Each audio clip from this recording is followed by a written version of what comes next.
Hi friends, చిన్న request అండి. చాలామంది మన వీడియోస్ చూస్తున్నారు కానీ లైక్ చేయడం లేదు. ప్లీజ్ మన వీడియోని లైక్ చేయండి.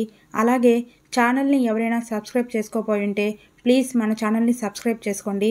అలాగే ఇక ఆలస్యం చేయకుండా టాపిక్లోకి అయితే వెళ్ళిపోదాం. ఆంధ్రప్రదేశ్లో మహిళలు ఒక్కసారిగా అలర్ట్ అయ్యారు.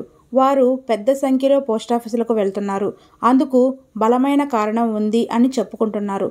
ఇప్పుడు ఇదే ఏపీలో హాట్ టాపిక్ అయ్యింది.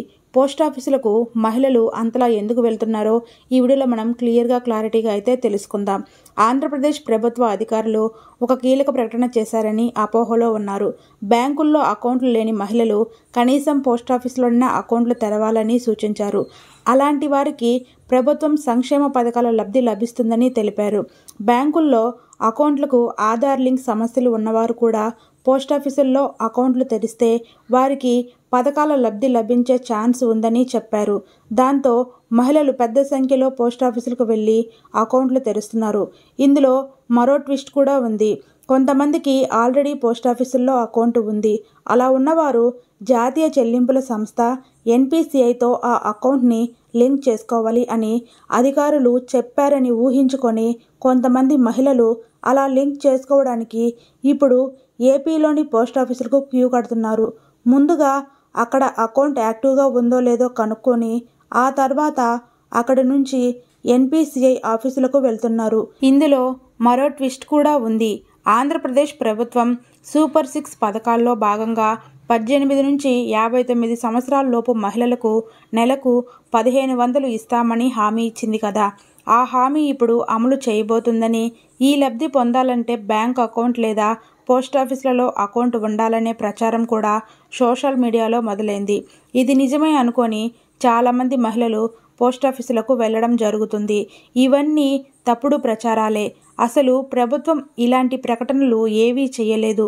బ్యాంక్ అకౌంట్ లేకపోతే పోస్టాఫీసులో అకౌంట్ తెరుచుకోమని ప్రభుత్వం చెప్పలేదు. కొందరు అధికారులు ఇలా చెప్పారని ప్రజలు అపోహపడి ఇలా చేయడం వల్ల మహిళలు పోస్టాఫీసులకు వెళ్ళి అకౌంట్లు తెరవాల్సి వస్తుంది. కొంతమంది ఉదయం నుంచి సాయంత్రం వరకు పోస్టాఫీసుల దగ్గర ఎదురు చూస్తున్నారు. 200 చెల్లించి మరీ అకౌంట్లు తెరుస్తున్నారు. ఇలాంటి పరిస్థితి ఏపీలో ఇప్పుడు కనిపిస్తుందని మనకైతే తెలుస్తుంది. అసలు ఆంధ్రప్రదేశ్ ప్రభుత్వ ఖజానాలో మనీ లేదు. అందుకే ఆగస్టు 15న ప్రారంభించాలి అనుకున్న ఉచిత బస్ పథకాన్ని ఇప్పటి వరకు ప్రారంభించలేదు.